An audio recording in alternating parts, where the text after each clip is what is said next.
Hi there, and welcome back to Superior Self with KJ Landis.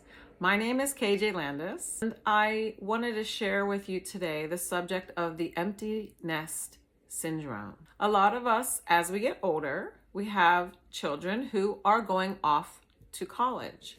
And when the last one leaves, there's something called the empty nest syndrome, which is a meme, a catchphrase, if you will.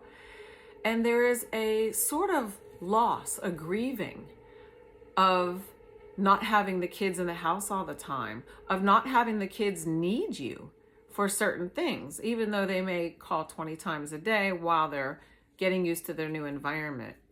Change is hard. And if you think that change is hard for you, imagine being young and going out into the world away from home and trying to find your way without much preparation because I would say most of us overparent.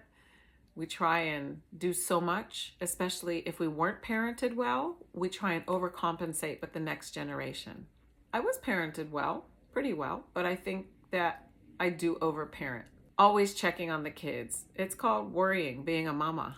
So I want you to think about the empty nest syndrome and what does that mean if you are with a partner, even if you're without a partner. The quiet spaces in your home that used to be filled with their activities. I think that my daughter suggested we get cats, and she wanted to get kittens due to the fact that she was in the middle of COVID, going to school for almost 2 years in her bedroom, living in her bedroom, in school in her bedroom, studying in her bedroom, not being able to communicate or isolate with a lot of friends in a physical manner.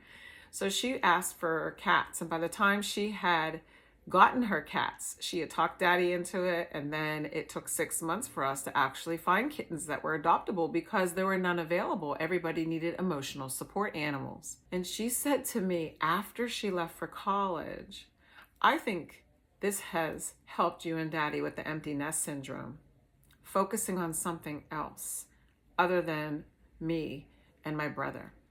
So I want you to think about that.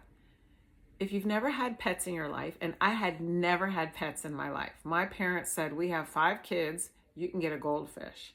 But having something that you can love and hold and receive that unconditional love, especially from a very young age, like a kitten or a puppy, the responsibility is huge, but especially during the time when the kids are going away, I think it's really important to at least consider that or volunteer. Maybe to volunteer to work with the Humane Society or, the SPCA, somewhere where you can help those furry little creatures. This is KJ Landis, and I am with the website Superior Self with KJ Landis. All things health and wellness, mind, body, spirit, intellect, and emotion. Have an amazing day, evening, or afternoon, wherever you may be. Bye-bye.